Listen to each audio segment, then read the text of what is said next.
All right. And we are live. Hello, America. Oh, thanks for coming in. Sorry we're a little bit late. We get really busy behind on the green screen talking and narrating. We get carried away. So our apologies to you, but greetings and welcome into the Dark Radio Network Project. We appreciate you. As I have said, it's 2022. Thank God. If we can just keep 2021 all behind us. This is kind of our Bigfoot Radio Paranormal Programming show tonight with Dave Parker from the group Bigfoot, The Real Truth. Now it's 64,000 members and growing every day. It's just unbelievable.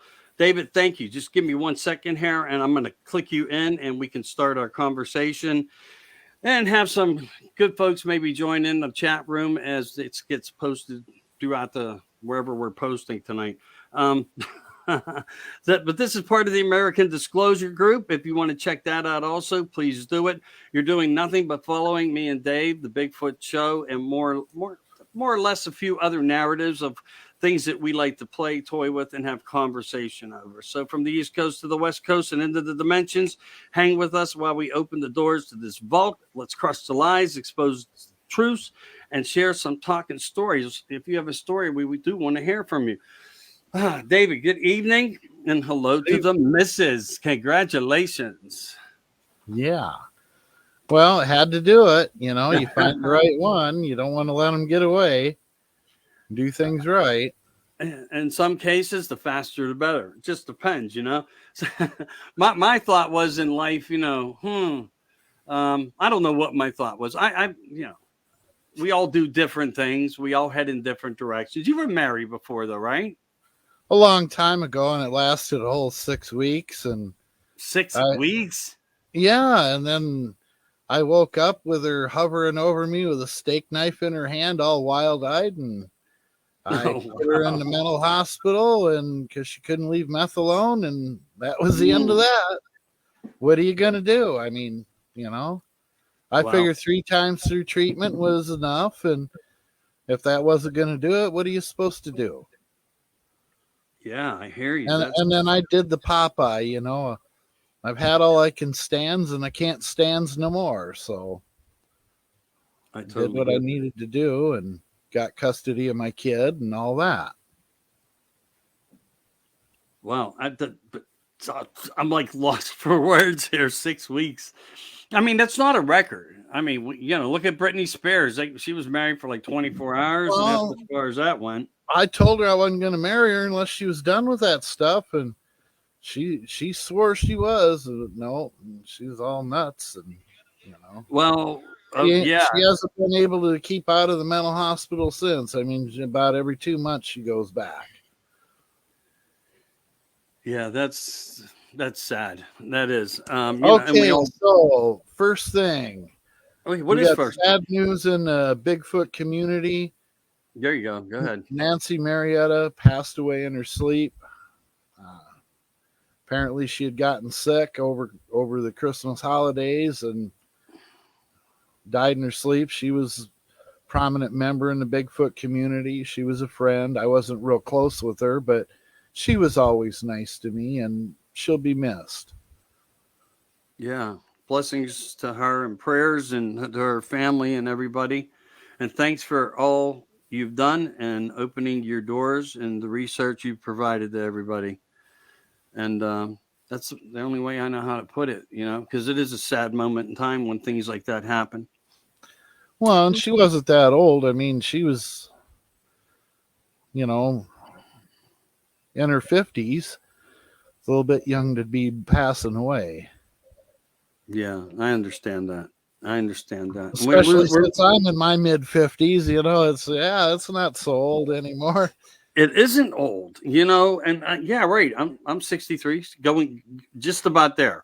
And I mean, I get it. And, I've seen a lot of people, and we all have in different times. And you hear about the one, because I like to exercise. I try to eat well, but, things like this happen. And they put a little bit of a fear into Michael. I'm not going to lie about that at all. They truly do. I mean, I'm not into this. I'm not into this too early stuff for me. yeah, I want to retire. I want to enjoy life. You get to a point where you can, but again, I don't want to go off on this narrative. To retire in this world right now, in this day and age, I mean, it's almost like a bad dream.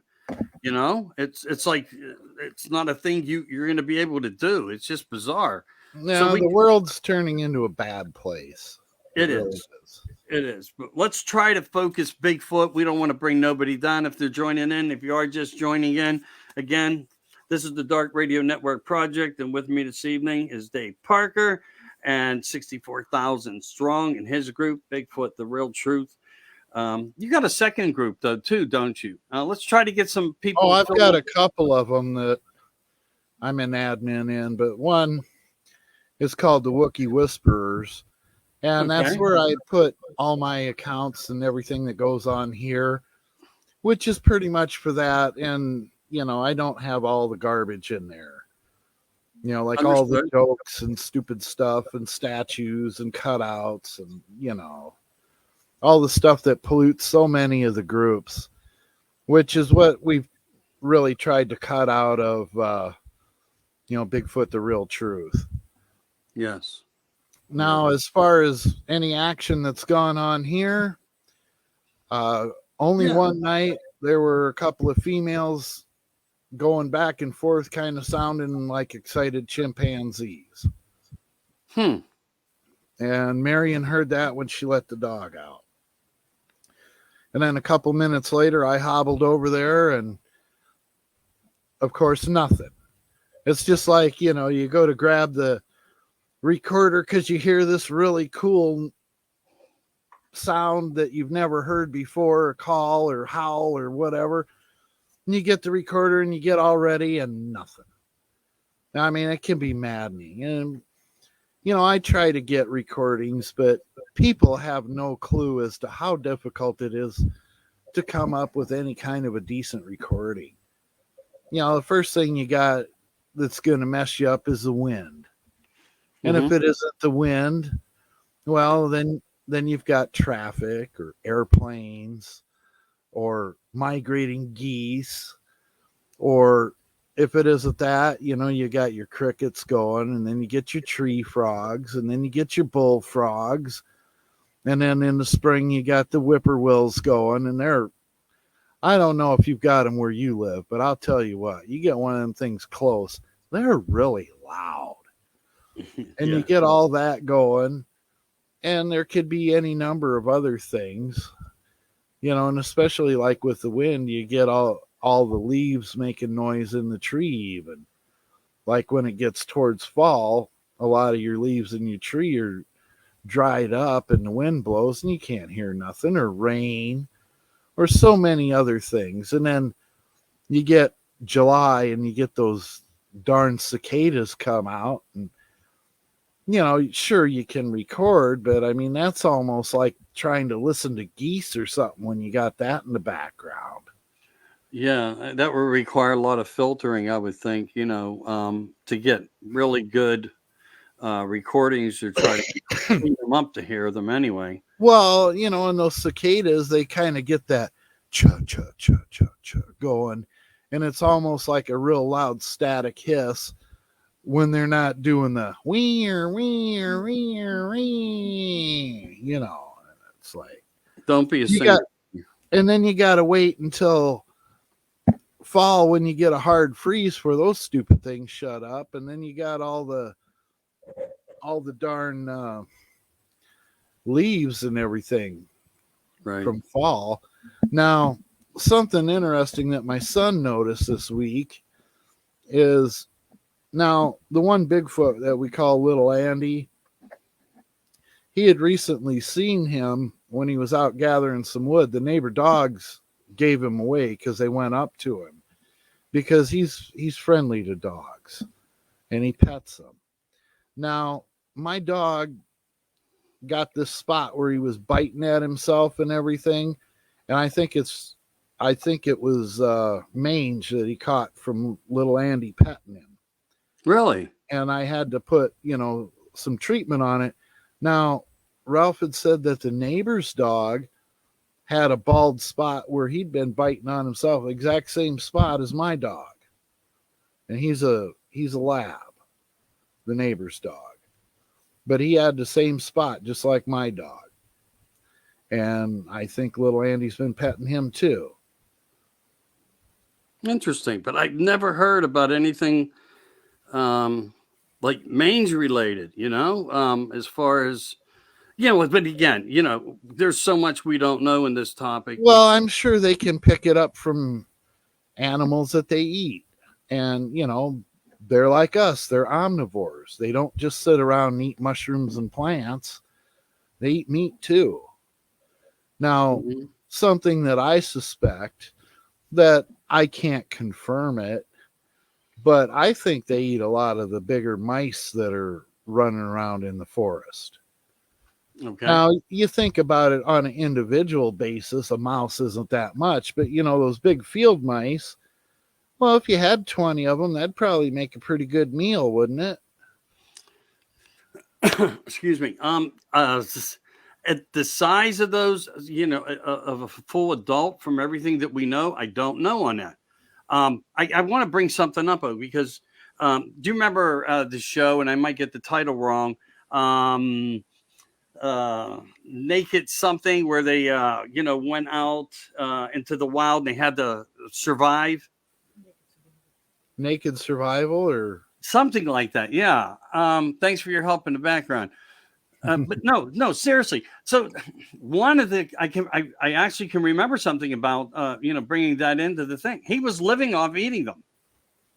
That's all he ate. Now his partner in this endeavor, when they were like put wherever they were and had to survive the full week, 7-10 days, whatever it was. Yeah. Of course, whatever this person ate just grossed her out to no end. But he was, gutting them, cooking them, putting them on a little stick and fire roasting them and eating them away. So again, I would think that these entities, human entities, beasts, whatever, could probably get a good filling off the big ones, surely at 20, because some of these field mice can get rather big. You might want to even call them a rat at that point. It makes me wonder, though, did they just eat everything by raw? And I guess from what we know, the possibility of that does exist. And just something that I spoke about last night from Alaska and Portlock, they did find scat. And all the hunters that were present around, because everything matters. They're there. They want to know if they're going to be safe. It's a whole different type of narrative. And they are encountering a lot of things as they're there trying to figure it all out. They did, in fact, find, hair and like, and the scat. They find an eyeball, but it's been of like no other creature or animal that they are even familiar with. So these guys might be onto something very credible there. And here's one of the things that I think you would love even about this. And I mentioned it even last night, but in case you didn't get a chance to see it and you're not one of my fans, that's okay. So I'll just let you know how it is on that part. We don't know enough.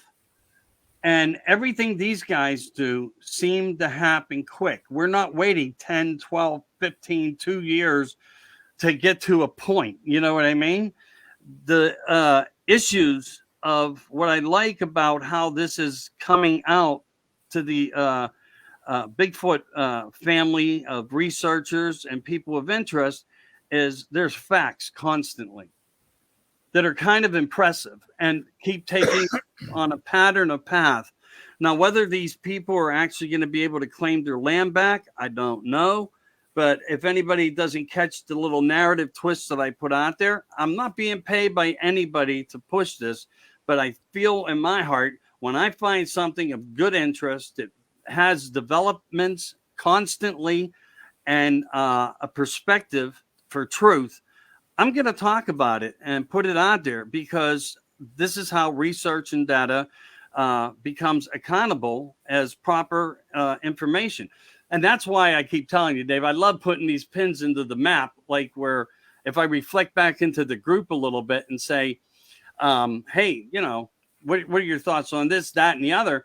And they're telling me where they're at. They're telling me where their encounters are. And I'm sure you've, even yourself in your research group, probably seen the likings of over 500 comments to within some of the effects of, do you believe? And I think I had another question, although I throw my questions out there in patterns in different groups to try to collect a different perspective of data. And I'll tell you, one of the failures that I'm really disappointed in has nothing to do with Bigfoot, but again, it may. Who knows? Some people believe they're tied into the UFO element, but when it comes to Bigfoot, there's a whole different vibe of strength and belief versus UFO. When I go into the same typical questions, because I'm trying to follow data here and build a perspective of what is this? Is there a tie? And I can tell you one thing, there's no tie between the people, at least the people's thoughts of UFO and Bigfoot. And I'm not combining the question, putting anybody on the spot. I'm just asking for sighting places and so forth. And I'm not seeing them tie into each other yet by any means. But I am seeing a very good pin spot across the map, across the United States. It's starting to become into a trail of focus as how they have navigated throughout the United States and are staying, in my only ways of thought, hidden. Well, you gotta consider that for the most part, a Bigfoot will stay in the forests and swamps because that's where you're going to find your food, and they're going to be near water because everything needs water. Just like you look at out on the Serengeti in Africa, the lions hang out by the watering hole because everybody got to come get a drink, and that's where they get them. Well, now I've discovered some things here that it looked like they had been farming turkey tail mushrooms. Now I found a structure across the road near a pond, and it was kind of an unusual structure because it had 4 uprights, like a teepee type structure. Yeah. But one of the uprights, it was probably like a 40-foot tall oak tree, and it was kind of broken in the middle, but it was still attached. Now, the part that was laying on the ground didn't have any turkey tails on it. But the part that was going straight up had turkey tails going all the way up.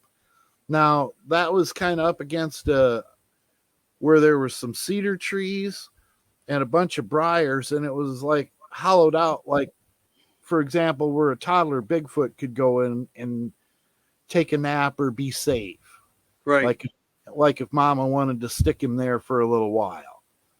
Because it was probably big enough for a small, a person like 4 foot tall, they could probably get in there pretty easy.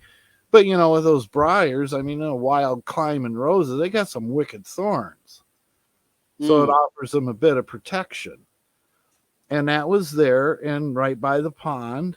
And, it seemed unusual. Now, another thing that most people don't consider is I believe that in the colder months, like when there's snow and the Bigfoots don't want to leave a bunch of tracks around, I think they're raiding these snake dens. Like, for example, where your rattlesnakes and your copperheads and water moccasins and all that stuff all den up. Right. Well, think about it. At that point, those snakes really can't move, and they're pretty much harmless. That's like going into the refrigerator and pulling out And I love how you put things into perspective sometimes. Well, yeah. It's like opening the refrigerator, pulling out a chicken leg off a plate full of fried chicken. It's easily accessible, and then they're not leaving tracks when there's snow on the ground. Because, like, for example, here where I live, when there's snow on the ground, they don't come up by the house. They stay deeper into the forest because they don't want tracks. They don't want you to find them. They don't want you to be able to track them. All right. So one of our friends, Dave Koopman, he says it's about hunting the in territory The clans are very territorial. They will protect their territory. So it's territory, territory, territory. And I agree in ways, and that's even been put out there in a very strong way, Dave. You're right, Dave. And things that I've seen, watched, and this prior show that I've been telling everybody to try to take a peek into. And again, us as Bigfoot researchers are going to sit back and probably debate a few things out there on this, that, or the other. But we got to respect the due diligence that's being done and narrated. And I think we have a very good group of guys, religious guys, people who are just trying to find if they can move back to the place of their lands.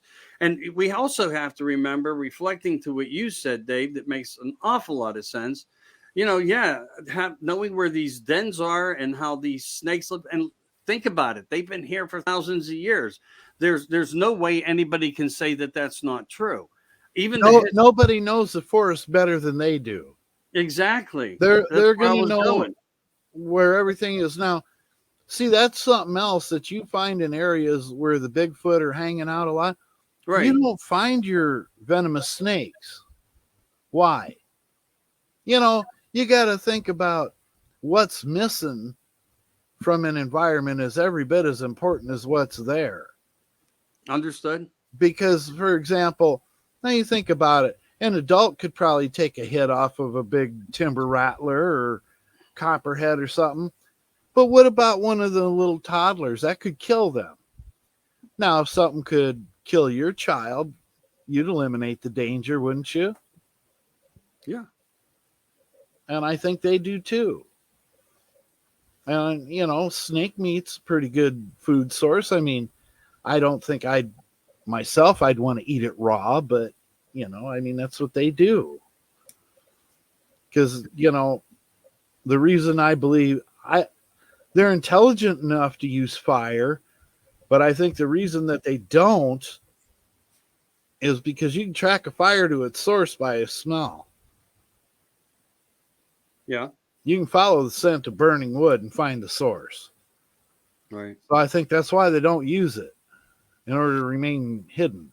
Yeah, and that's always kind of been a thing to me when we look at some of the evidence that we do know. And you're absolutely right. They don't seem to care for, I'm not going to call it technology, but in a way, fire is technology. And maybe their bodies don't need it the way we do. I mean, if we don't cook bacteria out of food, we're going to get deathly sick in so many ways. Their acids in their stomachs, their genetic makeups are just much more durable in ways than we'll ever understand until we can sit down, break bread with them, and have a conversation, as once the Indians claimed that they knew them that well. And we talked about some of those stories as well, where the Navajo and more used to engage with them and wrestling and so forth, where I shared a story where by accident, one of the Indians got severely, severely injured and toying around and playing with the youth, and got hurt to the point where he suffered and died. And there was a separation between them. But again, they just can do things in the way that we don't understand them. And again, this isn't in one way, and it has nothing to do with food source, but it's in many ways that we don't understand, that they are just brilliant as a creature of earth to manipulate our environment and our world. And they do it very well. I mean, these are the people of the night, and it's their world when it becomes dark. It really does. Well, man, whatever he cannot command, control, or conquer, he kills. Now, man wants to shape nature to suit his needs, where the Bigfoot have figured out how to live in harmony with it. And a lot of what you would consider the Indian way of doing things is very much how the Bigfoot live. They take what they need. They're not wasteful. They're not materialistic.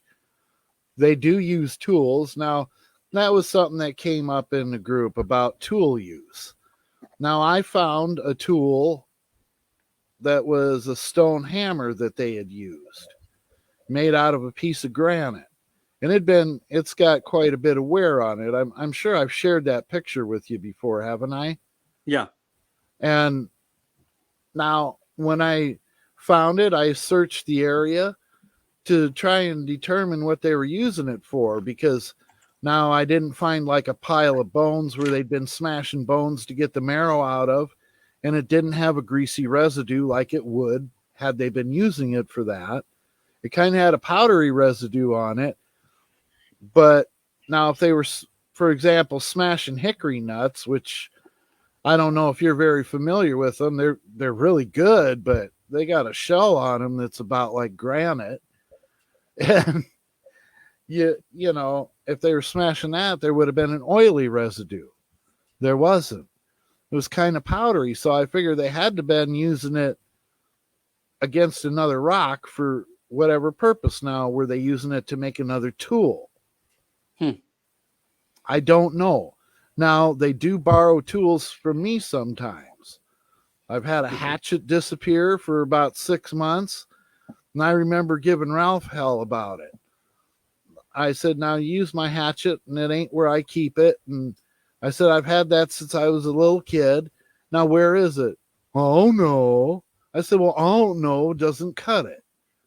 I said, you never put nothing back where I do. And then I go about insane trying to find it. Well, right. And the next day, it was back where it had disappeared from. Now, it couldn't have been there, or Ralph would have run it over with the lawnmower and right. I get you. I get you. Now, we've had machetes disappear and come back, and a lot of times they'd have, like along the cutting edge, there'd be like a half round, almost, you know, like the size of a pencil, but a little half round in there, like they hit up against something. Now, the only thing I could figure that they had hit up against was like a T-post. Now, Ralph also recently noticed some trails.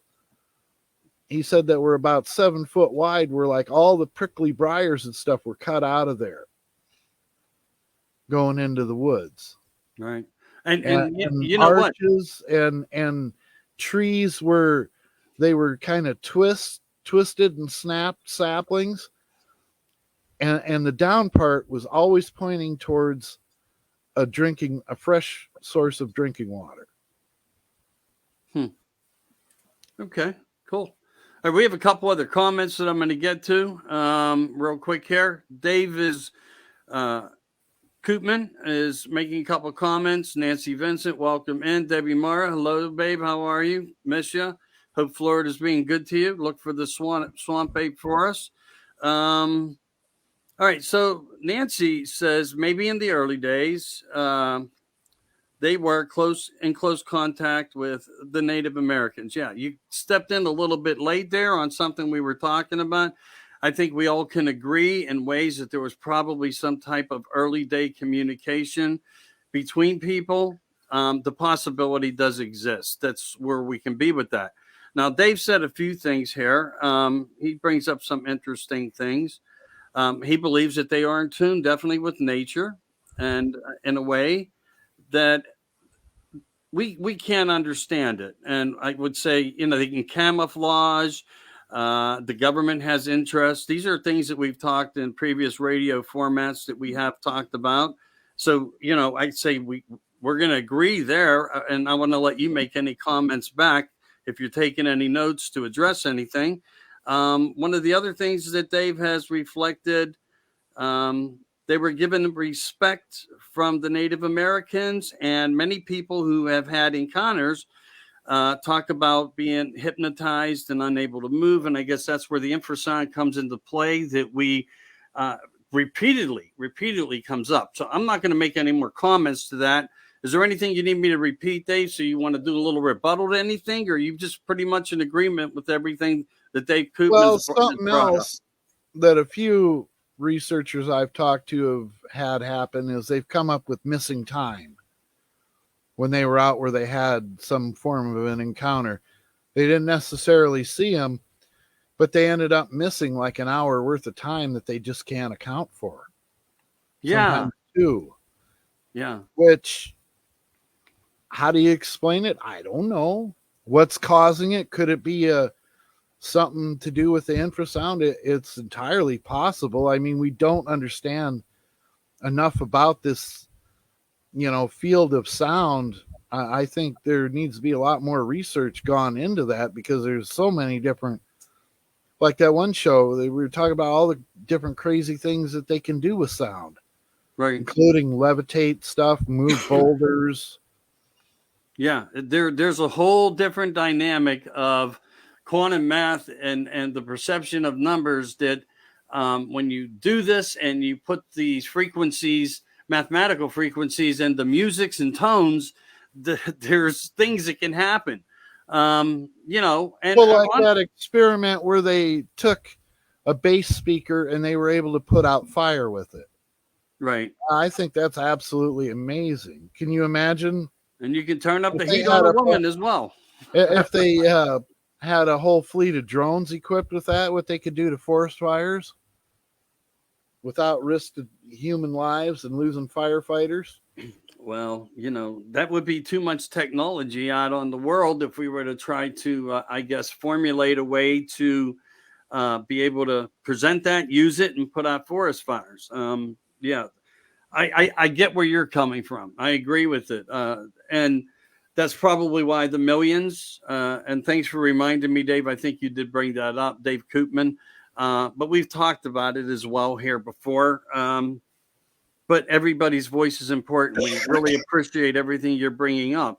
Where you get into all these different perspectives and we don't understand them all, but we do know that there are things out there, and the government themselves have spent multi-millions of dollars trying to find out more information about, well, we can only think they're looking into the existence and who they are, why they're here.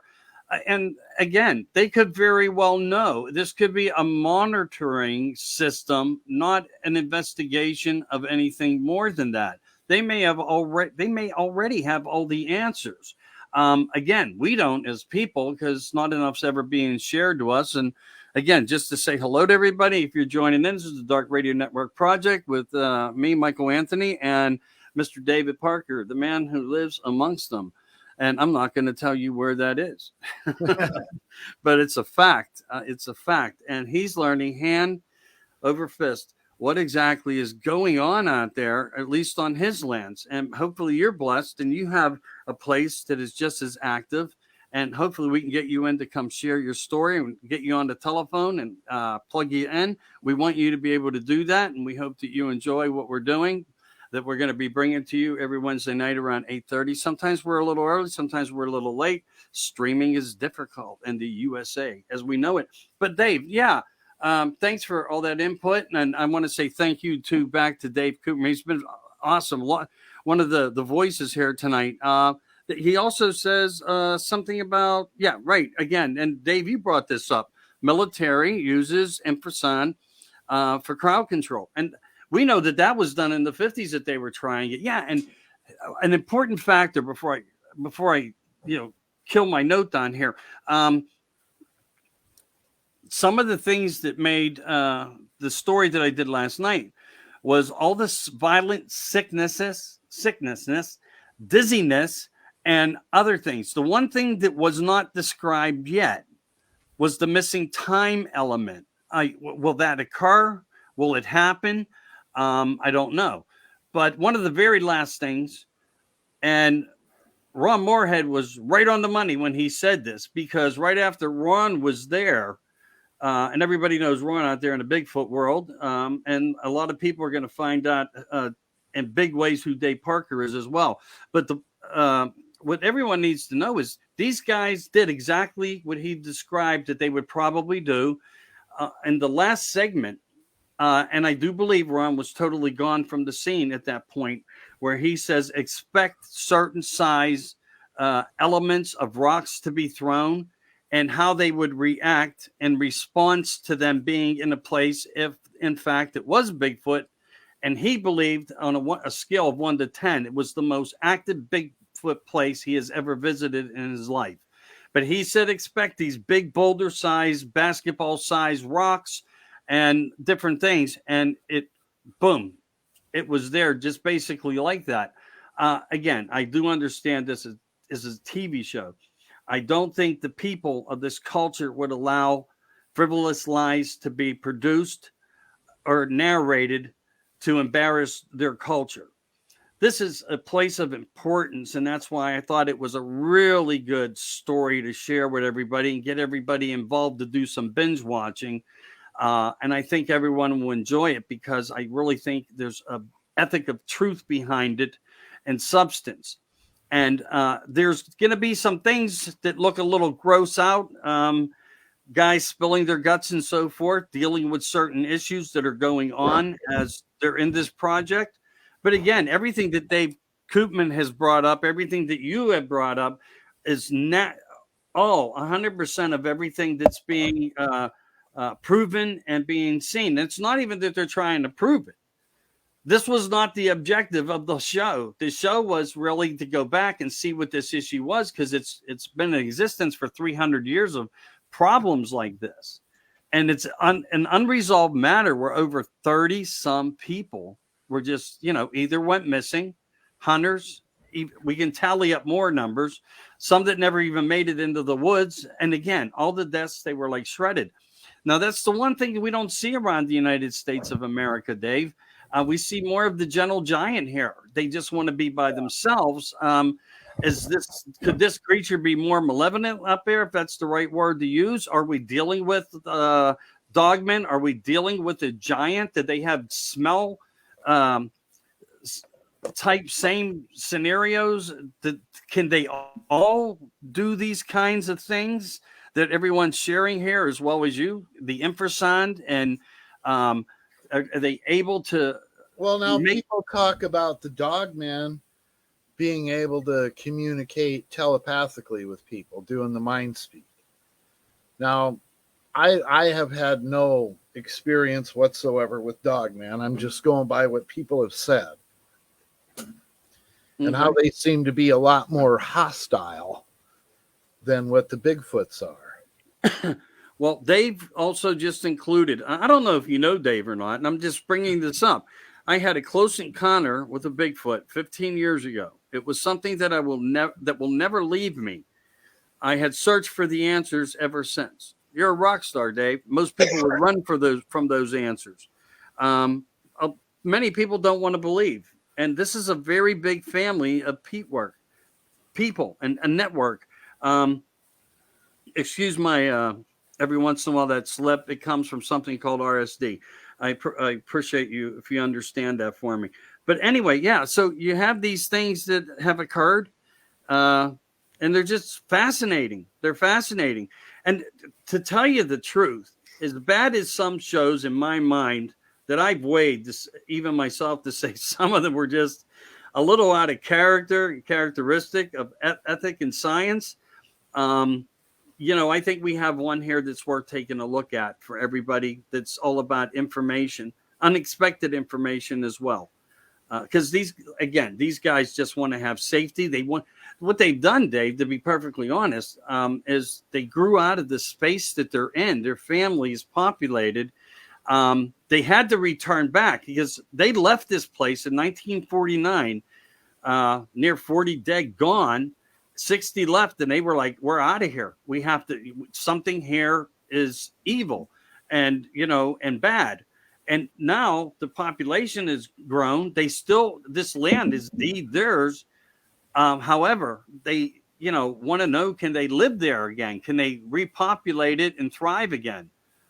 It once was a cannery, a fishery, a supplied lumber. They did mining, there was actually a pretty cool thing too. They discovered this mine while they were out on a fishing boat, and they decided to go in it. And there was I'm thinking there's another trail into this mountain or something, or there was just something back in this cavern. I don't know. But the sounds that we would expect to hear, that we've learned to hear, that we learn to expect when it's a Bigfoot, were some of the same exact sounds that were coming from projecting, echoing through.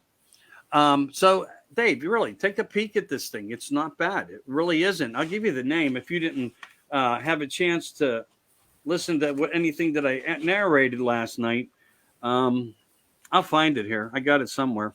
I think it's in this tablet here because I don't want to give it out wrong to anybody either. But if you're in the mood to binge watch, sit back, have a beer, put your feet up, and criticize or like-a-size, whatever you want to call it. And I think you should. But let me just throw that out. And again, I don't get nothing for this. Me and Dave come out here. We're just doing this for the better of people and the groups and information and data. And we are making data. You can count on it. We have a purpose here as well as where we try to be credible with talk show more. But I'd like to get into a little bit more of the UFO ufology with this as well, because of some of these obvious things that we know are out there that they can do. You said once yourself, Dave, that you thought that you were like kind of stunned in a way with this infrasound, or maybe it's not even infrasound. Maybe it's something else. Maybe they do something similar, but they do have the capability. I've been hit with it twice. Now, the first time I could tell it was an adult male because I could smell it. And the adult males, they'll have that real musky, like a sweaty horse mixed with, like burnt smoke balls and then a skunk undertone. And it's only the adult males that have the skunk on them. Right. And they use that because they hunt as a masking agent to, when you're a big old smelly Wookiee in the woods and you don't want to smell like that, take something pretty powerful to cover up that scent. So, they're going to use skunk. And if they can't find skunk, sometimes they use roadkill to mask their scent. Because, a lot of times people said they smell like a putrid carcass. Right. And I believe that that's what they're doing, is they're trying to mask their scent while they hunt. And now the juvenile males and the females don't smell like that. Now the first time when I got hit with infrasound, I got hit with it hard twice. Because I could smell him and I was trying to talk to him. It's when I was first trying to make contact with him, and I said, can we live in peace? I said, I don't want to hurt you, and I don't want you to hurt me. And can we just live in peace? And I got hit with it. Now, I'm not going to say there was a telepathic component to it, but there could have been. Right. And what it felt like is anger and fear, hatred and doom all rolled into one, directed at me. And it made me physically shudder when I got hit with it. And I got hit with it twice, and I didn't sleep the whole rest of the night. I stayed up in my living room, and I'll tell you what, I was armed for the apocalypse. I figured if this thing going to come after me and try coming through the wall after me or something, I'm going to give him everything I got, and hopefully it's enough. Right. But now the second time when I got hit with it, it was by a juvenile male. And I had everything shut off in the house, and I had burned some trash after dark when the wind died down, and I could hear them. And I was sitting out on the deck and just listening, and I could kind of hear the females on the East Ridge where they like to congregate at night. They were doing their owl calls, and then I could hear the kitchen window vibrating. Like if you got a TV that's close by a window, how the bass noises will make the window vibrate. Right. Okay, it was like that, but it was on the east side of my house. There ain't nothing east of my house for 2 miles that would generate a bass noise. And then after a little bit, all of a sudden he took off like the devil was after him. And I mean, he went from peering around the garage to crossing the driveway, to crossing part of the yard, the ditch, the road, the other ditch, over a 5-foot barbed wire fence. Never missed a beat. Big, heavy footsteps that almost turned into one sound. He was going so fast. And then when he got, I don't know, at least 1/8 of a mile out or whatever, there was a big branch went snap. And that seemed to be when he stopped. And I couldn't catch him with the spotlight that I had on the table. And the time I stood up and hit the spotlight, I couldn't see him. But what I did end up catching was where I heard noise. I shined and I seen a juvenile duck their head. And it was by this old chicken coop area. And over there, black raspberries grow. So what I did is I took my finger off the trigger to the spotlight and I counted 1, 2, 3, and I hit it again and I caught her out in the open. Now, it was approximately 5 foot tall, had a skinny build to it, so I'm assuming it was a female. And her eyes were glowing bright green, and it was like she wanted to go on all fours, but she had one hand held up by her chest, and I'm guessing that she probably had a handful of raspberries because she was kind of hunched over like she wanted to go on all fours and do like a gorilla walk. And it went over towards where the adult females were. And that's when I kind of give them my mean voice and told them to quit trying to scare me. And they've never hit me with the infrasound again. And that's been probably 7 years ago. But now something interesting that I did hear is shortly after that, that female that I spotlighted, that young one, it sounded, you know, the sound that a fencing foil makes when it goes through the air, that whoosh? Yeah. Well, I heard a sound something like that, and it almost sounded like a feline sound. So I think the female, the mama, whacked her for getting caught with a stick a couple times. Because you'd hear that whoosh, and then it was like, wow, you know. Wow. Like getting hit, you know, so I guess they discipline their kids too. But that's the only time I've ever heard that.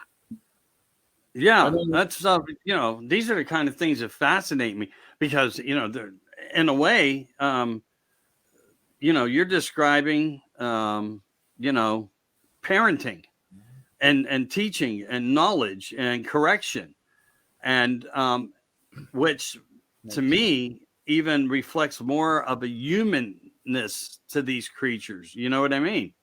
They are human. Well, that's your opinion. I get that. I'm not going to try to weigh in on anything there, but I do respect you. I don't know what they are yet. I get you're a lot closer to them than I am, and again, we're not disagreeing here. You know that.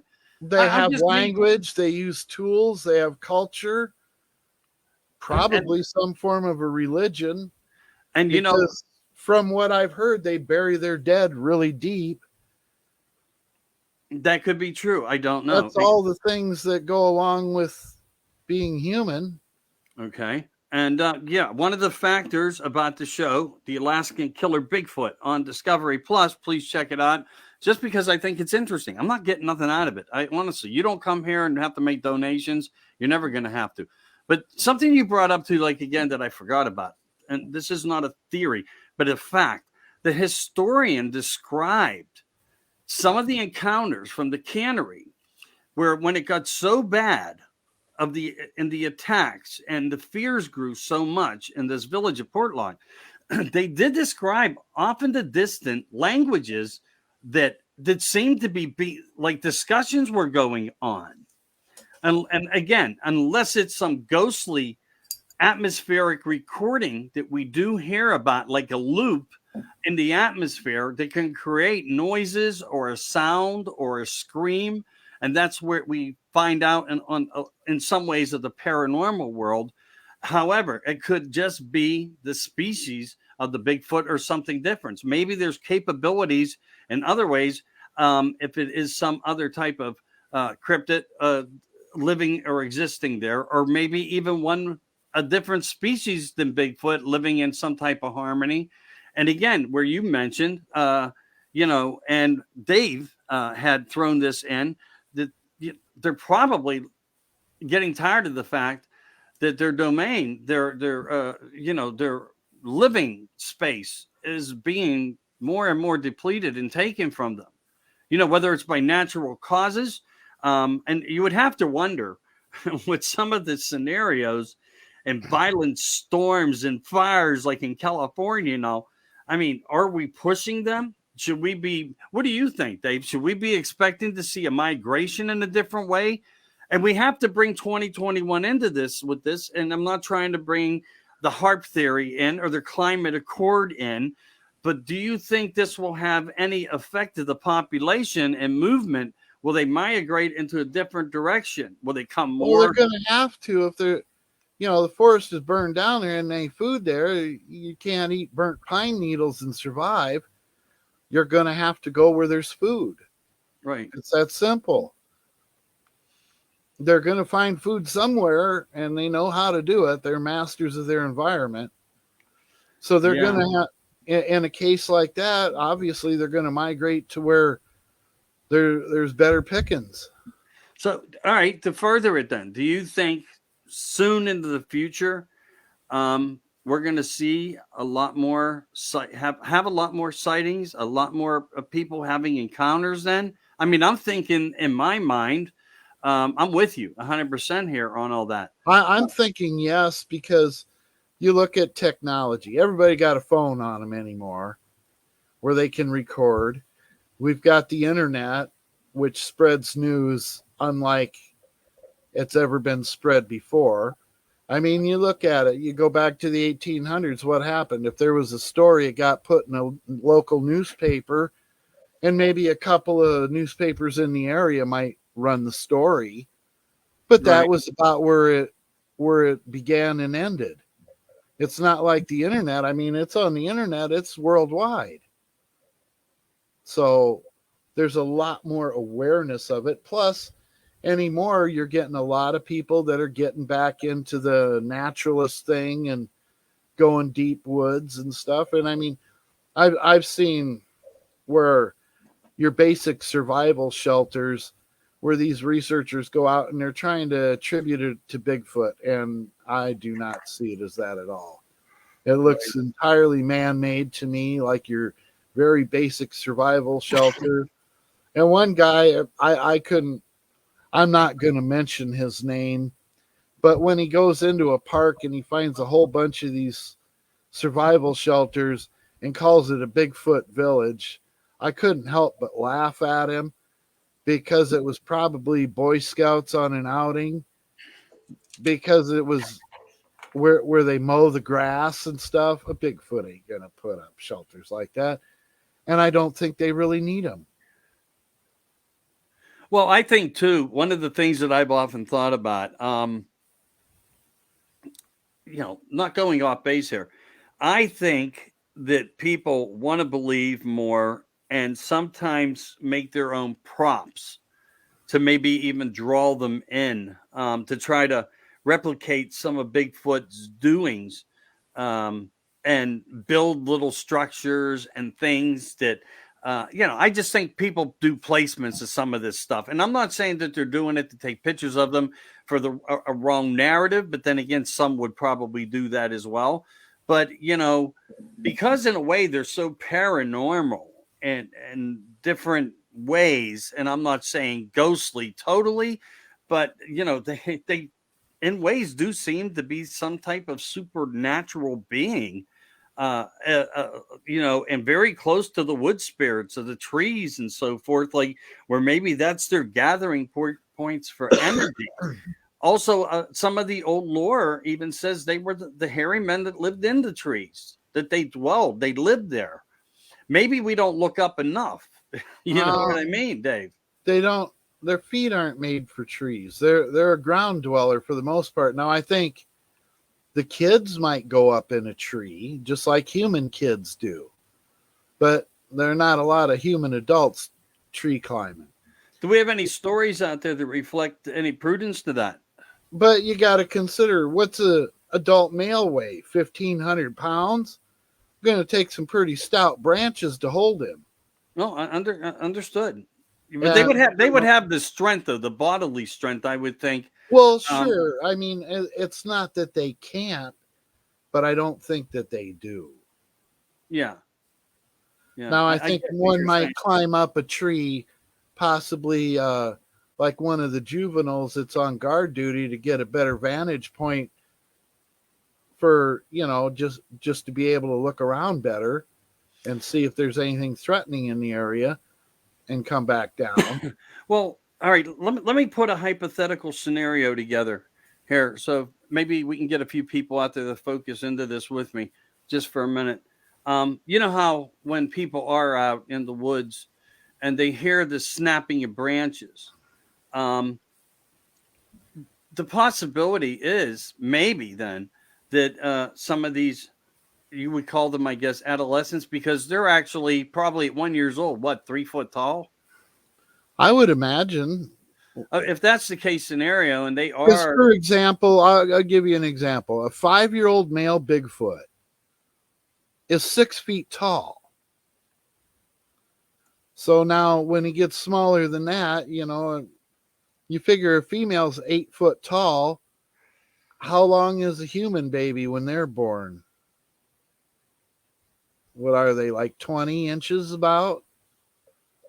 yeah, 20, 26, somewhere in there. yeah, So if she's that much bigger, I would say that, one of their babies would probably be between 30 and 36 inches. I would think that obviously a female would be smaller and a male would be larger and more robust, because just look at the major difference in the build of them, and the fact that an adult male is 4 feet taller than an adult female. right. So there is a size difference, but again, these branches that people hear breaking, um, they know that there's a certain direction that they'll hear things.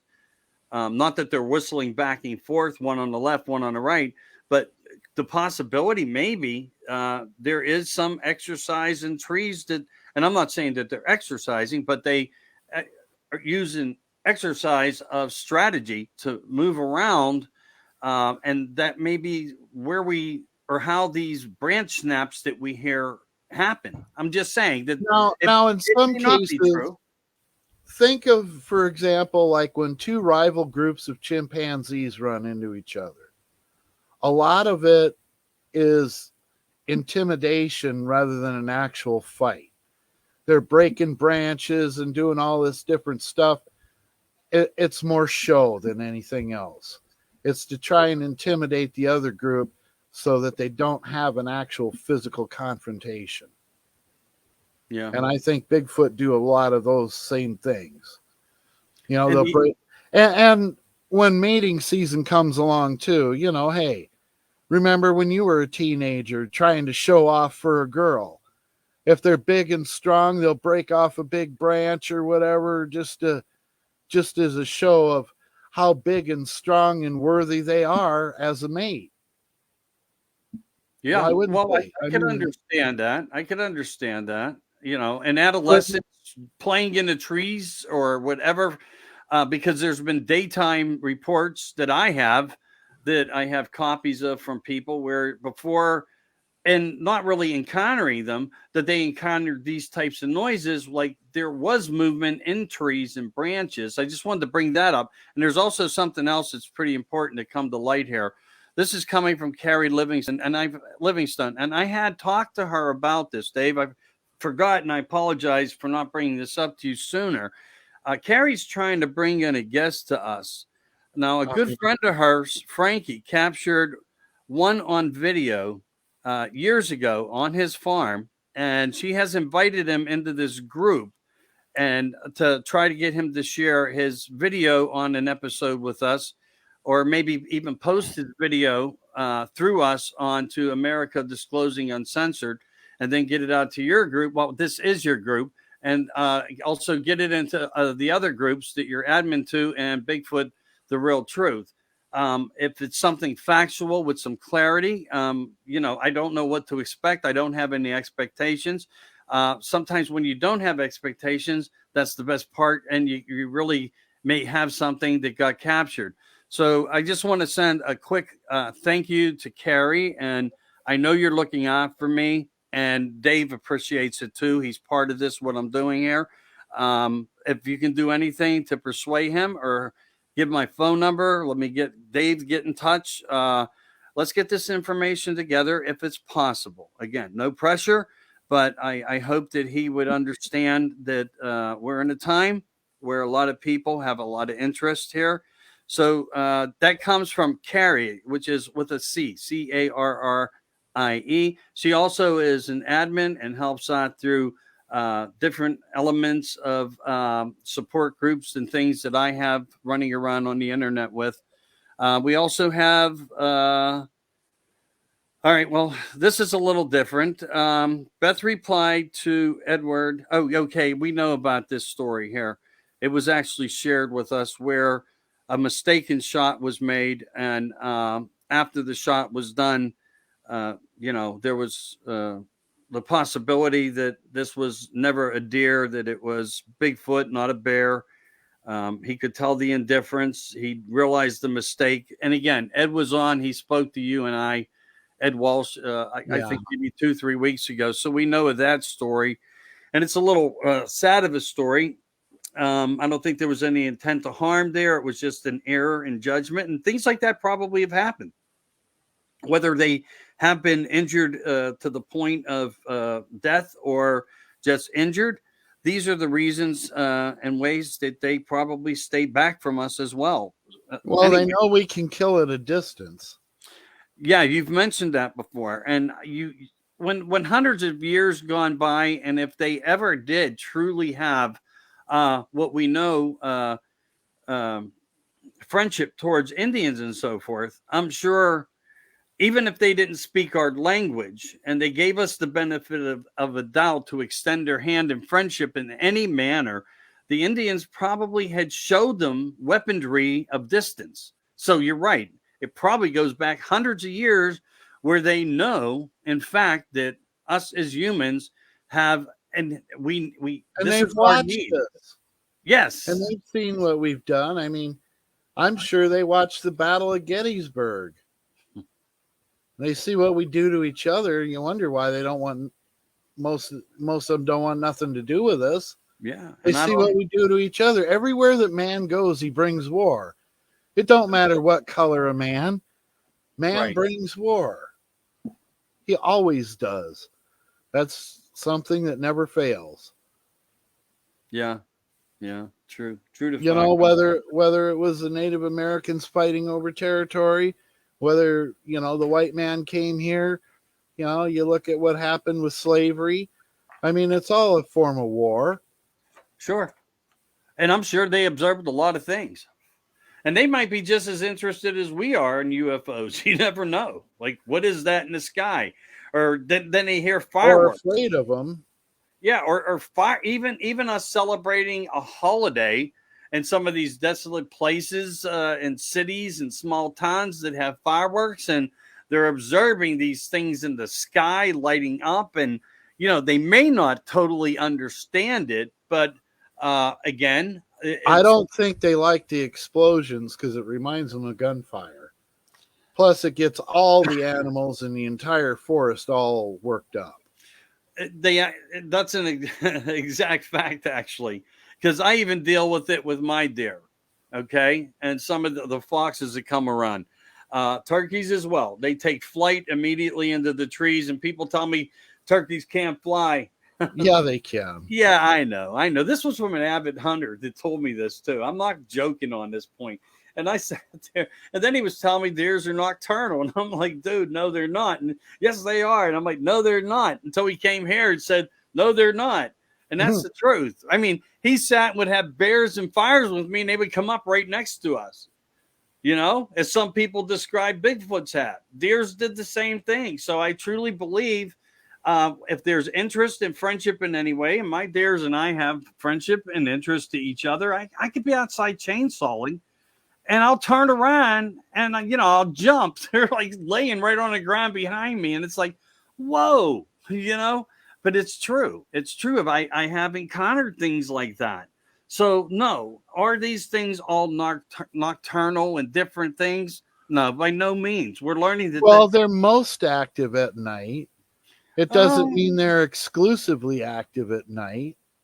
It depends which property I am at, to be perfectly honest with you. Well, I'm talking Bigfoot here. Oh, okay. I've seen them during the day. before. It's like I said, my boy, he was out grabbing logs from the forest, and he saw the one we call Little Andy because the neighbor dogs ran up to him because they know him and he's friendly to them, and they Right. gave him away. But Ralph just kind of waved to him and threw a log on his shoulder and walked home with it. No biggie. Gotcha. Hey, let me give you a little heads up who's been in the room tonight. You can send them out a big shot. Hello. Danny Campbell's been in. Dave Koopman's been a rock star out there. Ed Walsh is narrating in the group, telling them the story that he shared a little bit behind scenes here for us. Nancy Vincent's in. Beth McCord. Stephanie Cadwell. Carrie Livingston. Debbie Morrow. Angie Kittle's been in. There's been numerous little conversations and topics and subjects brought up by some of the people. We're not all totally shared out through Bigfoot land. Had we had somebody really probably going strong on the post, we'd have probably attracted a lot more. But we're growing. We're getting a little bit more strength and audience participation in the chat room. So I know Dave thanks you, and we'll work on doing how we do that share. Maybe we should get it done, go live, play a little Bigfoot howling, and do something like that where people who are navigating the internet, because it's only going to get colder. You're at 12 degrees. I don't know what we are right now, but we're expecting a snowstorm to come in. But that's not going to, really matter. When they say snowstorm here, it's more of an icing event. Then snow happens and it turns into a disaster. That's been a reflect of what the city of Pittsburgh has been. But I do want to describe something to you. I sent you a picture that was overlooking a valley of mountains, and I told you that was the trailway.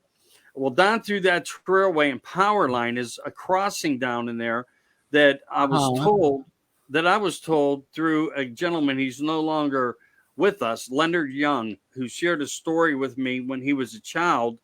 And we've talked about this many times on his front porch, leaning on our quads in the back country road, because it's completely desolate country road there, next to the old farm that we had and his little adjacent 1 acre property that he just enjoyed and loved with all his D9s and D10s and stuff. But where he described in the story to me that this thing was so wide at the shoulders, he couldn't even hide himself behind the tree. He knew what it was. Instinctively, he knew what he was looking at. And again, this goes back into a period of years where TV was, first off, TV, a lot of people have a perception that TV wasn't brought out until the late 1930s. That's not true. TVs were in development in 1800s, and they were actually using TVs in the early 1900s. But they were for a different type of people, of elites and so forth, that could afford them and so forth. But anyway, beyond that, how he even had knowledge of them at the point in time of his age was through stories. And they always said he was like the big hairy man. And even in Karn City up there, that's kind of how that reflected. And that was his story, that he had visual contact. He watched the swaying, the back and forth movement, like trying to hide himself, and every once in a while a glimpse of a peak. And that occurred. Now, as he made a movement and suddenly looked down, that was the disappearance. And that reflects to a very big narrative again, where the paranormal comes in. That was he hit with something for a moment, just enough for this animal to make contact with him and his eyes somehow to disrupt his train of thought. And he thinks that he disappeared and he had not really done it. He may have walked off. Maybe he had a minute in time missing, 30 seconds, but enough for him to camouflage himself in a different way, lay down to the ground, blend in. I don't know. But that picture that overlooked that path, and it's a big power line source that goes all through the mountains, down across the river and up to the other side in Clarion County, up here in Pennsylvania. Some of the highest ridges, too, in those mountains that are quite quiet. They really are. There's a lot of quiet lands up in there. I'm sure the deer follow that because it's easy travel. A lot of game will go along those power lines because it's easy, the path of least resistance. Well, I get that they're not going through thicket and things of that nature. But to be perfectly honest with you, I don't look down because I have a perfect view of it and see much go through there. I may have seen a bear go across maybe once in like 11 years, possibly 12. Um, this April would be probably 12 years, maybe once. Now, I've had big, hefty bears come through the property to go to the apple trees, and they didn't have a problem showing themselves coming through the woods. I have really, and I joke not about this, never seen any squalls or deers of any magnitude there in this open freeway. Where I do see them mostly done at the old farm is in the apple orchards, up on their hind legs and whatever else it takes to rip the apples from the trees. A couple bears down there as well. I never up there seen anything, bipedal, if that's the right term to say, standing, walking across in any way. There was one point in time I did thought, your peripheral vision can screw with you a little bit. I thought at the tail edge, and again, I'm probably looking a quarter mile in distance. It's only a couple years ago. My eyes aren't the greatest, and that's anymore, and that's the truth. I saw something dark. I don't know what it was. I couldn't even make a claim to it. Could have been a bear, but the thing about it was, I remembered in my head immediately how I saw a bear on all fours, as you normally would see a bear on all fours moving. It wasn't in that position. However, I cannot in any way conclusively say I saw anything. I can only share that one story from up there. I thought I'd throw that in. Hey, Mark Osborne's into the room. Hey, Mark, how are you? Thanks for joining us. Please, everybody, share it into the Bigfoot groups and all your cryptos and anybody that likes mystery and history, speaking of UFOs a little bit and ufology and Bigfoot and how the tie-ins, if they're possible. All right, so let's, people like to also get included. Some of these sightings of orbs. Dave, what are your thoughts on orbs? And even one other, what's your theory also on I've these? seen orbs twice when I was having Bigfoot encounters. Okay. Now, the orbs that I saw, I would describe as being about the size of a volleyball. They were brilliant white, but no light radiated from them. They only lasted a couple seconds, and then it was just gone. Just like somebody hit the light switch and turned it off. Right. I didn't see them moving. They were stationary, and it was not the moon. And they were high up in the trees, like probably 35, 40 feet off the ground. Mm-hmm. And I've seen that twice. Now, what is it? Some form of energy, I would imagine. Right. But exactly what, all we can do is speculate. Because right. Unless you're prepared for it and you got all your instruments and everything to analyze, you just don't know. All you've got is a visual record of it. Exactly. And it didn't make any noise, so it didn't sound mechanical. It just, there wasn't nothing. It was just bright white up in the tree. But, unlike the moon, for example, how the moon will radiate light, this did not. None. And I couldn't see, it was just solid white, nothing else. But, you've got your Foo Fighters, your Will-O-the-Wisp, your ball lightning. People describe orbs when they have ghost encounters. There's a lot of times things get picked up in a camera. Sometimes it's dust. Sometimes it's something else. Sometimes they see faces in these orbs. What is it? I don't know. Is it the residual energy of some living entity? And, some of them they describe, now, did you see that footage of where a crop circle was formed by orbs near Stonehenge? Yeah. There were like 2 or 3 of them, and then there was this crop circle formation created by them. Okay. Well, that almost seems like some form of technology to me to do that. I have to agree. I have to agree.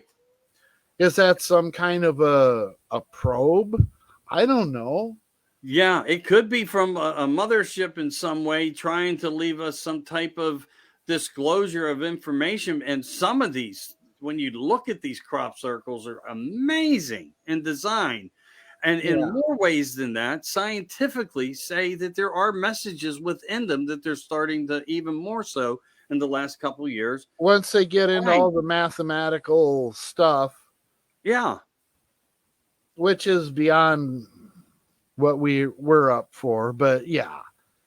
I Well, mean, you got to know what to look for, and exactly. Yeah, and we have to respect these guys that are doing it. But it's funny. I wanted to share something about the orb thing.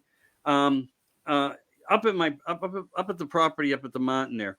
Like I said, it's quite desolate up there. It's very quiet. It has an eeriness about itself, but what in the dark doesn't when you're out in the middle of the woods? Because that's where basically it is in ways. Neighbors are spread apart and things like that. Some of the neighbors are old and 10, 15 acres away, you know. But this was in an area that I saw this several times in the years, maybe even 4 or 5 times. A presence of like an oranges type light into the woods.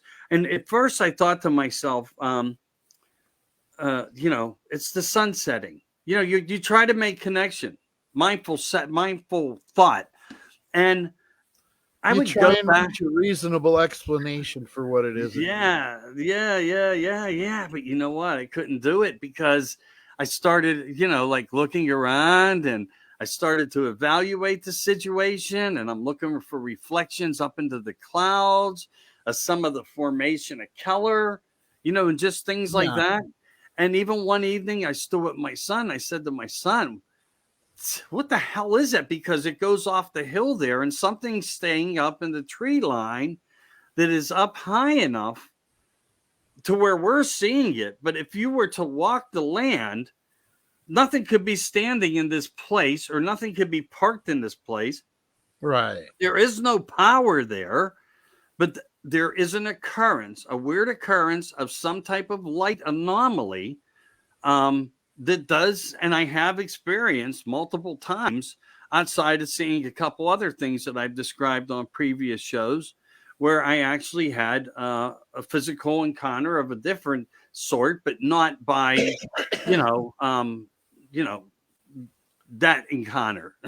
But I had sightings of things and very close ones to even make mention of. And Now, aren't the orange ones the ones that are dangerous? Was it oh, now? Was that the Skinwalker Ranch where the guy's dogs went after it and they were like fried, like from radiation or something? I do understand that there were certain things like that that had occurred. Was that what did that happen at the Skinwalker Ranch? Yes, I believe it was, but multiple situations, multiple identities, including what we call the giant wolves, were there, where they even took shots off a 357 and more powerful, and the dogs didn't even feel the impacts. I'm calling them dogs, but these are the giant wolves, and they're like, they don't even exist around here on these lands in this area. But again, skinwalkers, they are not calling it skinwalker for no particular reason. I do believe that one of the things by a former owner when in question, George Bigelow, as a matter of fact, said in a comment to a question. The question was, do you think there's aliens in the universe? And he says, if you want to find basically life in this universe, you don't have to leave Earth to do it. And I think he concluded and conclusively had enough information that he knows that there are dimensions and portals, because even if you watch Skinwalker Ranch, and some of these guys and that physicist and astro, he has like what 6 or 7 degrees, master degrees, and all these different scenarios. He's on so many shows. I really think he's a person fighting for the truth for people. And I think they really have exposed that there is an existence of a dimension of something else that can come between our worlds. And it does exist. Also, the underground properties of issues and yes, radiation poisons around the property even occurred to him, and he needed surgery. He had to have surgery over radiation poisons. So did he have like a cancerous tumor or something removed? No, it didn't. No, he had an immediate adverse reaction to something he was exposed to there of an anomaly sort. And I think they had to remove skin before it would become any type of permanent scenario of issue. So he got it immediately treated. Now, remember, this guy's, I kid you not, man, he's brilliant, man. He can lay out stuff and match stuff through the stars and pinpoint from the sky down without being up there. I mean, he's accurate to a dime, which to me you don't get no better, you know. But again, this was just one part of a person trying to use and bring in people, test rockets, and more. And any time that they did things in certain ways, it was like they were pissing something off. And this is that thing about Bigfoot even that fascinates me in the same fashion. Yeah, Nancy, you're probably right. She was saying burns, and I think that's what he had. He wound up having a burn syndrome, and they had to take care of him. But getting back to Bigfoot, what if Bigfoot actually sees into these dimensions possibly? This is only, you know, a hypothesis, trying to take it into more reasoning. But they can see infrared. No, that's not where I got you there. I'm just saying they can see that. And I also wonder, you know, how there are people who claim to be able to see a person's aura. I wonder if Bigfoot can see a person's aura to make a determination as to whether they're a good or a bad person. Right. Right. And I was kind of going into that level of where I was going. And I don't mind that you did it. It's all good. It's fun. Anyway, it was but a little deeper. Do they protect the lands for themselves? Or in ways are they protecting the lands for the fallen ones? Do they look over between the worlds? Are they the keeper, like a gatekeeper? Are they what we know of are the watchers, possibly? Could be.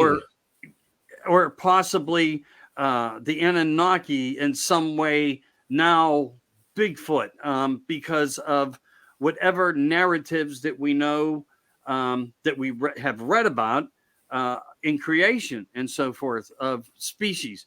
Now, we know about one. That doesn't mean that they didn't have their hands in many. You know, as you said yourself, there has been different platforms of how you thought about the narrative of how we as people and different cultures and DNA have, there's black, there's yellow, there's red man, there's white man, and then there's Bigfoot. But again, maybe you're absolutely right. And on the other side is maybe they're a different substance of what was creation, or maybe they were already created and they were brought here. And maybe some of these other cryptids we see have been brought here and dropped here. Or the Anunnaki creation story has 6 Adams and 6 Eves. Right. Would that not explain the different races of man? Because you figure you got 4 basic races for the most part. You've got your people that live in Asia, Europe, Africa, Middle East, and then there's a mixture on the fringes. You look at North America, there's quite a mixture of peoples here.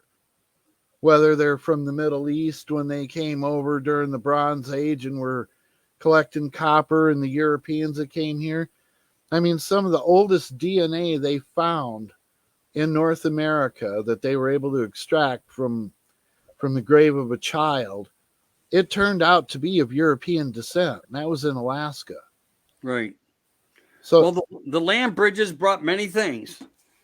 Well, I think the seafarers were a lot better than what they give them credit for. Oh, yeah. Oh, my God, yeah. Yeah. I mean, you know, and again, when you look what's under the waters, and that's a whole different navigation and I honestly believe that the Chinese came here too. Oh, they were there. They were the original miners. You get out on the West Coast, the Bigfoot out there are using these glyphs a lot more than in the other parts of the country. Why? Yeah.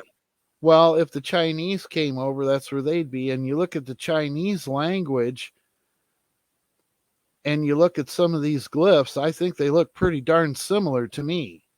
And you know how the Chinese are, they've got their writing all over everything. Yeah. And again, the stories of mines and hauntings and Tommy knockers. I don't know if you're familiar with that phrase. Of the dead and the mines, and it reflects a lot too, because Chinese were the sorts of people, when you really think about it, they were smaller, more flexible. They get into crawling between spaces. They actually didn't fear going in, being phobic in many ways where other people were. They were used. They were used and abused. They truly were, and we know that there is a very old reflection to the China. Now, were they traded off? I mean, back in the day, who wasn't traded off? There was slavery that came way before black slavery, all across of Europe and North America. And I mean, no matter where you look at the Greek Empire, the Roman empires, the Ottoman empires. I mean, everybody if you beat somebody in war, they were always captives. And they were considered slaves. The Vikings had slaves. Look at the whips in the bottom of the ships with the rowers.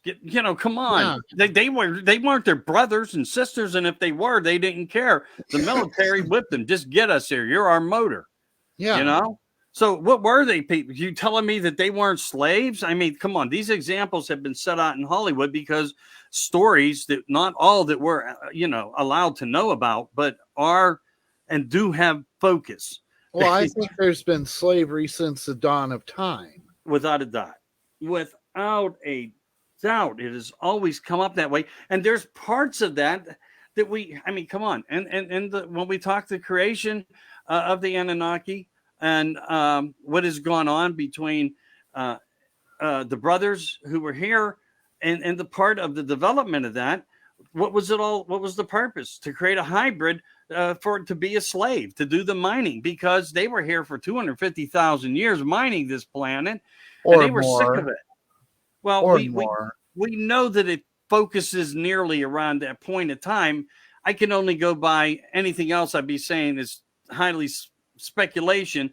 I go by people who have done deep research. I'm not that person, but I will only reflect what my knowledge is that way. And you could be possibly right. But you look at these artifacts that are out of time, where they find like a computer circuit in stone. Yeah. Hammer. How old is that? Yeah, that hammer. What about the bell that they found in the coal mine? In the coal? Brass gears that could do like a time clock where every mechanism in this thing had a soul of its own, a sole purpose. And we don't even think that way in our own time. I'm not saying that we don't have watchmakers out there or somebody in that facet, because that's the way these things work. But when you look into the archaeology end of it, no, it's just unbelievable. And we are going to have to do more of a narrative to that, like on a Sunday night, where we can get into all this other deep dive stuff, and how it does reflect periods of time, people, places, cryptids, more Egypt, the things that are fascinating about. When you find a human looking footprint on top of a dinosaur's footprint. Yeah, right. I know. I don't know what's going on. Is this a sign of time travel, or has some form of man been here a lot longer than we think? I'm thinking there's been a lot of things that happened, and I don't think this is our first time around. I think there's examples. I think the Great Flood wiped out a lot of evidence of things that once were. But you know what? I think they're still here. And this new radar system that they're using that picks up on things under the earth and under layers and so forth. I mean, that's fascinating. And you know what? We're only at the beginning. We're not even at like 2% of the findings. But, in our lifetime, we're never going to see it. I would love to. I would love to, but maybe from a different place, I'll be able to sit back, put my feet up, and be able to say, "Wow, I knew it! I knew it! I knew it!" And I can't wait to say I knew it. Well, I love validation. they found evidence of nuclear bombs had gone off in our way distant past. So, Right. Where'd that come from? I don't know. Exactly. There's nobody that wrote it down. There's nobody that's alive who witnessed it. So all we can do is speculate. Did it come from some extraterrestrials, or was there an advanced civilization here once upon a time? And did it form here, or was it from somewhere else? You know, it puts us all over the place in narrative of thought. And there's nothing wrong with that. I mean, it's just great stuff. It really is. The thing is we got to look at things logically, and everybody has a right to choose. And I hope everybody that ever joins into this broadcast does that for themselves. But, you know, when you have good intellectual conversation, thought in mind, and research and information, it does lay out a lot, and it gives people a purpose of what's going on out there and what has happened. Because a lot of people just don't want to be aware. But the fact is, you know, I wish we could walk through some of these places, because I know of 5 places not even mentioned by man's mouse where they keep this stuff, and the Smithsonian is the smallest portion of it. Although the power elites of the Vatican and the banks of Switzerland and the Rothschilds and Rockefellers, I'm sorry, they get handed down everything because they're a bloodline, and they hide the things. They really do. Yeah. And they own the places that they're hidden in. But we do know that there's been technology here. There's been different life sources, religions and things tell us, show us, pictures show us, the caves show us, the Indians have told us, the books have told us that, yeah. And why in all this cave art are there always these spirals? Are they like portals or something that people are from the past? Is that their description of a portal of some form? You know, these spirals that are all over the world. It doesn't matter if you're in Australia, the Aboriginals there, they've got them. Europe has them. You look at some of those places in Ireland where they, you know, it's just all carved into the rock, just spiral after spiral after spiral. And they say there's some mathematical stuff to it too that we haven't quite figured out. And it was left for us for a reason, but a lot of this has been forgotten. And there's just so much knowledge out there if you just know where to look. I agree.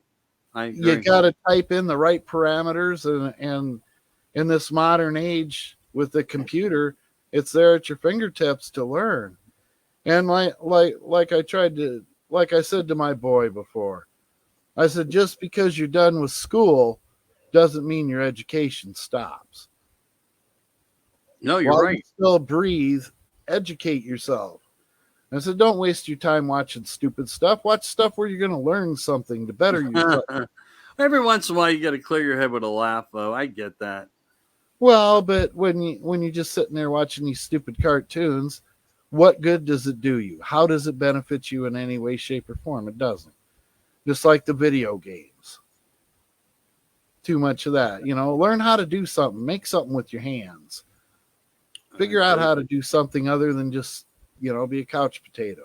Be constructive. Use your mind, thought, and body. Yeah, I get it. I do. I mean, I'm all with you. That's what I say, Now, when we're talking about Bigfoots and sightings and stuff, right. Now, one thing that I've noticed is from talking with a lot of people, and over the years, I've interviewed a lot of people about their experiences, their surroundings, what was there.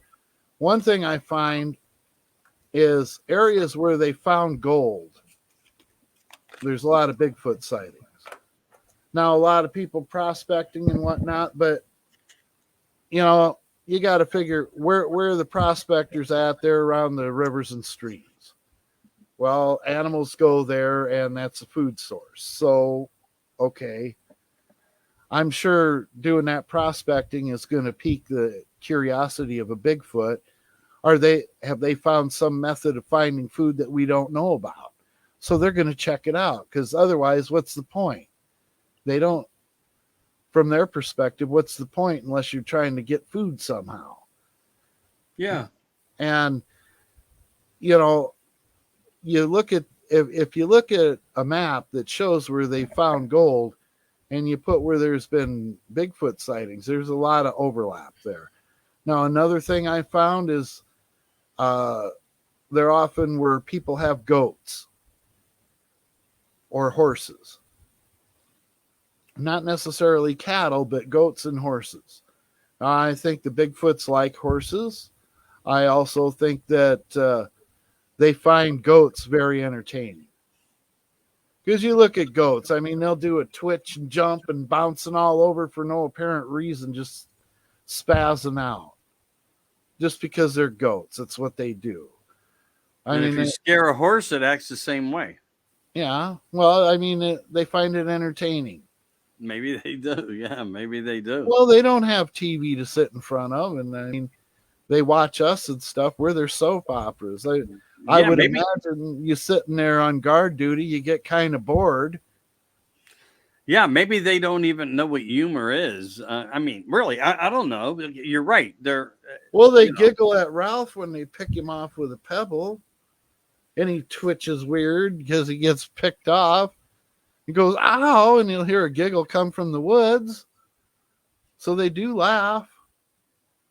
Now when I was trying to drag a deer through that I had shot through some pretty rough, prickly stuff, mm-hmm. I heard them kind of chuckle at me. They were snickering. And I was having a heck of a time because, I was on a pretty steep incline. And It's like you grab the leg, you take a step, you pull the deer, and then you got to pull all these briars and stuff off you. By the time I got that deer up to where I could get to it and drag it up to the house with the truck, I ended up throwing my shirt away because I looked like I got in a fight with a bobcat and lost. It was that bad. I mean, it was shredded from all the prickly stuff. Okay. But they were trying to intimidate me off a deer, but it didn't work. And I said, well, then help me. It was one of them times where you get frustrated. No, but, I get it. Around here, if you don't get to that deer right away, they'll swipe it. They've gotten 5 over the years. And I've been here since 2007. And just this past year, they got one.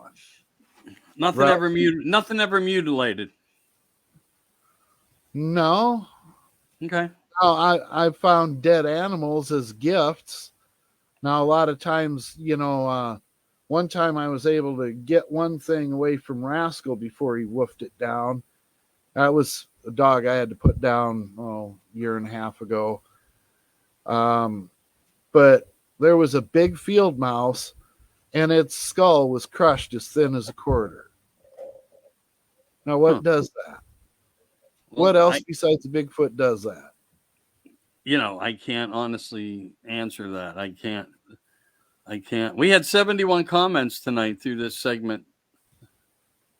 71. I'm just giving some final hellos. I was listening to you. I heard you, brother. I hope everybody's enjoyed this segment of our Bigfoot radio night with Dave P. The Bigfoot.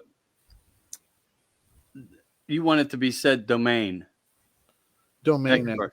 Yeah, the domain expert. Anyway, we'll be back every Wednesday. Dave, this is where we come to our end. And a lot of activity in the chat room tonight. We're going to have to figure out a better way to float the not the announcement, but as far as the shares, because I think that might create a little bit more activity for us. Also want to send a hello to Charts. Hello, Charts and CG, if you check in. Okay. I support you guys. Do the best you can for us here. On Is there a radio network number? I do have one, 724 954-1193, or you can use the messenger service provided. Not everybody does it. I've tried to put that out there. It doesn't seem so far, but that doesn't mean it won't. That doesn't mean it won't. I think what we need to do is navigate it possibly a little bit different. And theoretically, I'm saying, bring people on from like the start, with the call in, and actually where my name is or your name is up there. Yeah. We can put open lines and then the phone number, call now. And, we can only take one call at a time, and we can do like one of these things, basically gives you a few minutes to be on, not a half hour. Right. Where you can ask a question or right. something. Yeah. Because everybody, when they do get on, when you do get somebody who has interest, things like that do happen. And we don't know how big this will go, but there's thousands of us. And don't pass us up. Get involved. Be part of the research program and the Bigfoot Network. And, share us out to your groups. Follow us. Be creative the best you can to help us out. We ask for nothing. We come to you to live broadcast this the best we can to share information. And understand one thing. We are creating a source of data. And we really, truly are. Nobody's doing that. There's the assumption that things are being done like MUFON does for the UFO and ufology community. I have some doubts there, but I am, and Dave is, and we are following things, and we're meeting people, we're talking to them, and we welcome everybody in. New movie about the asteroid falling the Earth. Don't look up. Yes, that's what that would be. And look on the desk within the first 5 minutes and see who the picture is. It's a narrative about if I would have been president. That's what you'd be living in right now. So if you have never seen it, Nancy, that's what it is. Don't look up. But Dave, thank you so much. And to your lovely wife. I enjoyed your pictures. I'm so happy you guys are Mr. and Mrs. And I can address you and you can't do nothing about it like that. But no, it's been a long time coming. With this COVID, the travel was restricted, so I couldn't get her here. So we had to just get by with video chatting every day. How long were you engaging through video chat? Over a year, because of this darn COVID, travel restrictions. So true love does exist for some people through the internet. Yes, and she was from Germany, and she came here, and we got married, and we're happy. Good for you guys. No, I mean that. I'm not saying good for you in a negative way. I truly mean that. Whatever it takes. I mean, because nobody should be alone in life, and I'm sure opportunities share an equal part to the relationship in many ways. And I hope that you guys are blessed with many children. I know you hate me saying that, but no. At 55, we ain't having no kids. I get it. But you're the old one. Are you the old one in the crew and she's the younger one? She's 3 weeks older than I am. Oh, okay. Well, so the age is pretty close, so that's all good. What part of Germany was she from? Well, now she was born in northern Germany near the coast, but she was living in southern Germany near, in the Black Forest, and from where she had lived, she could actually see the Swiss Alps, kind of near the French border. Yeah. Wow. Impressive. Yeah. So she would know exactly what that thing is behind me then, right? Probably, yeah.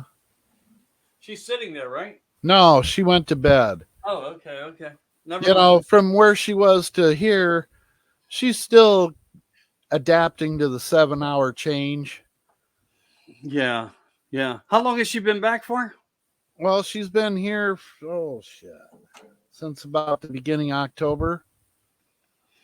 Oh, well, she should be settling in soon, I would think. Oh, yeah, but then we got the problem of the kittens. They kind of get rambunctious in the middle of the night and bouncing off the walls and running across us, or they find a darn hickory nut and you hear that on the wood floor, and I get you. I get you. All right. But Well, I'm gonna head off. I got a few things, and I'm gonna study a little tonight for Friday. I got to go do something tomorrow. Nothing. At least I mean, for me, I went out and I did some exercising today. I got some running in. Now, if I can get rid of these things, I'll be doing real good. So I'm working on that part slowly, and I think it's you and working. me both. Yeah. You Um, should do like I do and make your own because you get rid of a lot of the additives. yeah, you're probably right. I don't know if it would even help. But I mean, I need to just walk from it. Maybe go to the vape thing, whatever. I don't know. I know all the warriors of the 10 out there get mad at me, and I hear it come up across every once in a while from a few people. Stop smoking. And it's like, yeah, I get you. I get you all. I know. I If it get it. was easy, nobody would do it, right? You're right. You're right. And I'm noticing that the numbers in the room are and the chat right now are growing, but I'm not seeing anything. So it's like, are they really here? Are they ghosted? What's going on? Night love the talk. Night love the talk tonight. Okay, I guess she loved the talk tonight. All right. Well, somebody's having a drink. I'm sure. I'm joking, Nancy. Don't take it personally, I had a Nancy. couple. Yeah, I haven't. I had coffee.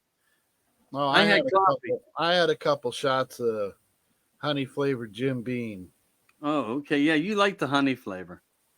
Oh, You've Miriam mentioned liked it it. before. You know what you need to put it in? Brussels sprouts while you're cooking them with some hot pepper.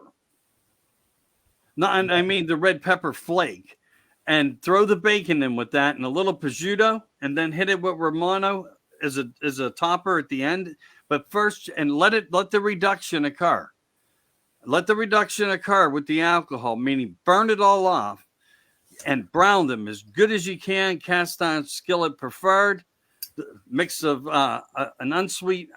an unsalted butter with a little olive oil, and they'll blow your mind. I kid you not. Sounds good. Oh, they are good. They are good. I joke not. All right, so listen, really, I'm going to take off. I apologize for it, but I think we've been on for quite some time. And I'm going to head up to do what I need to do and stretch out because I'm going to get up early. And honestly, I do get up. I'm up like 6 o'clock and I'm already in the books. And that's not a joke. And I'm on the internet because now Friday night I do the 10 o'clock talks thing. And that's more narrated around, the world of 2021 and where we're going with everything and support groups that I developed and that kind of thing until they wipe me off again or whatever happens. Hey, you do know that you are up on YouTube and everything is posted up there as well. Um, I think we're going to actually go to that direction. We're going to start sharing out of YouTube and bringing it down to Facebook. Okay. Because to be honest with you, we're growing a little bit, but we're not growing to where Not the numbers that you were expecting, right? Oh, it's not. That's not. You know what? This is about the people more than me. Getting the information out and just having fun with people. Tonight was a good night. We had people in, even though we didn't have a ton. Um, they were talking. They were interacting. I had enough time to read off what I was seeing, bring it up to you, create narrative, create topic, and do discussions about it. And we've gotten some good information, like Carrie, who's trying to get her friend to come in with that video, and she said that she has seen it, and it looks as authentic as could be. I'd like to actually be able to I don't want to say judge it for myself. I just have the interest to want to see it, and that's Well, the I hope bottom they line. were close enough to it where you can't, where it's not going to be one of them things you kind of got to rule as inconclusive because it's just too darn far away. Right. Because there's a lot of them out there that I think could be the genuine thing. Now, one that I'm pretty convinced is the real deal is that one where they show it in a swamp and it's tearing at the trunk of a cypress tree. Right. Ripping big chunks off like 4x4, probably after grubs in the rotted wood. I find that one pretty convincing. Do you have that one posted on the page if anybody wants to go look for it, Dave? Oh no, but it's Well, if you ever come across the history of it, put it up on your page and ship it over to our fun page over there at America yeah, because Disclosure. that's one that when you see him ripping off something that's 3 foot long and like a 4x4 off a cypress root, that takes some strength, and I don't think that that's a guy in a suit. No, that's a whole different. If anybody knows what you're talking about, they would understand that. That's an But impossibility to man. Man can't do that. the problem is there's so much fake stuff out there. 95% of Yeah. what you see is fake.